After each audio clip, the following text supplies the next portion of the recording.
I think by now many of you have probably heard about the 3 S's. That was the mandate from me and my siblings to my mother, which were shut up, show up, and smile. I'm sorry to say that despite all of our best efforts, there's been some moderate success on the latter 2, the show up and smile, but we're still working on the first one. So she's working through it. We're just taking baby steps, baby steps.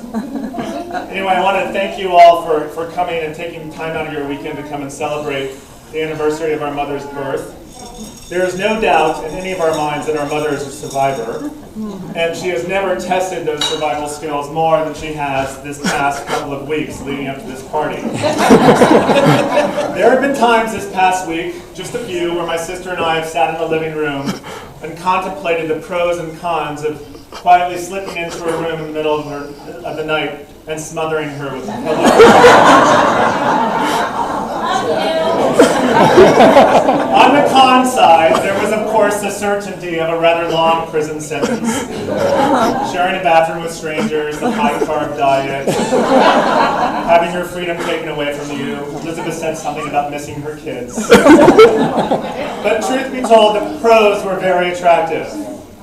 Not having to go to work, not having to worry about what to wear each day, and perhaps most attractive of all, as Elizabeth so wisely pointed out, was the knowledge that with just a few simple adjustments, we could transform this party into a funeral. Well,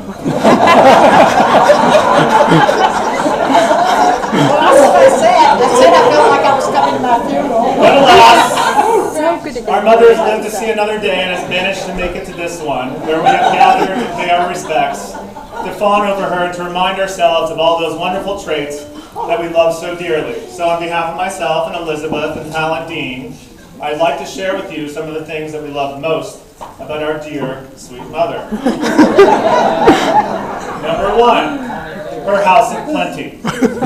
My mother maintains at any one time enough food to feed the entire village of Eaglesmere should we find ourselves in the midst of nuclear fallout, a sustained power outage, or pestilence.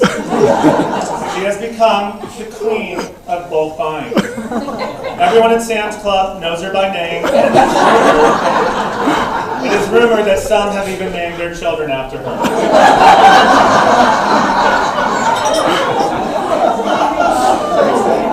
You literally want for nothing when you are in her home. Do you need a Carvel ice cream cake? She has 4 in the fridge. Mustard? She has 17 different kinds. Nuts? She has an entire cabinet dedicated to them. Pizza pops? We've got you covered. The constant sense of bounty extends beyond just food, as my mother keeps every article of clothing, every book, every scrap of paper that has ever crossed her life. Elizabeth and I were thinking instead of making a donation to the Sullivan County Food Bank, we should have asked everyone to come and take 3 loads of crap.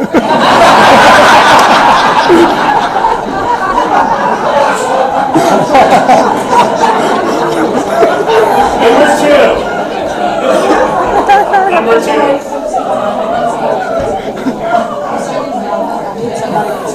Number 2, her domestic vision and resourcefulness. This woman has done more with what is basically a double wide trailer than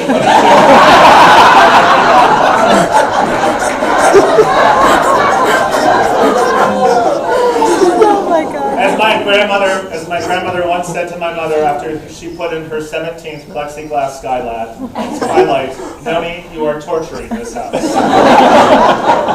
But she has always had a vision for Baker's Acres, and she would not let skeptics or non-believers get in their way. I remember once when I was on the phone with my parents and my mom was talking about putting a fence around the perimeter of the house, and Dad said, with hope in his voice, "Well, we're still thinking about it, though. We're not quite sure if we really need it or if we have the money to do it." And I said, "Dad, it's too late." She's already said it out loud. "It's bigger than you now." And he thought for a moment and said, "I know." Number 3, her outspokenness. In a world where we increasingly worry about whether or not we're saying the right thing at the right time, my mother remains an island of self-expression.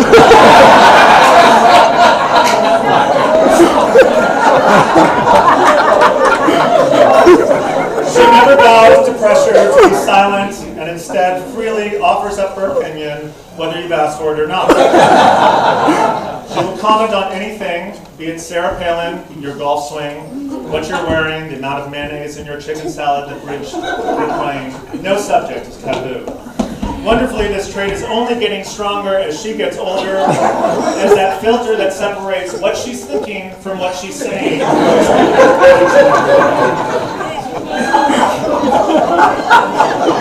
We children are eternally grateful for all the sound advice and wisdom she has bestowed on us over the years. Number 4, her will and sheer determination. This is a trait that carried her at the age of 5 across the finish line first in a county fair horse race, beating out a girl that was more than twice her age. 4. She was only 4. Still, she edits.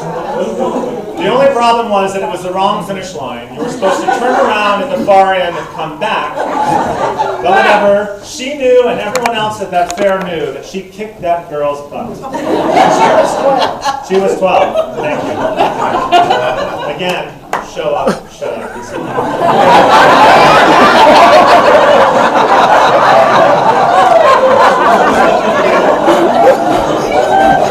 Anyway, this same determination compelled her to get her college degree at the age of 42, graduating magna cum laude, go into graduate school, and eventually teach history.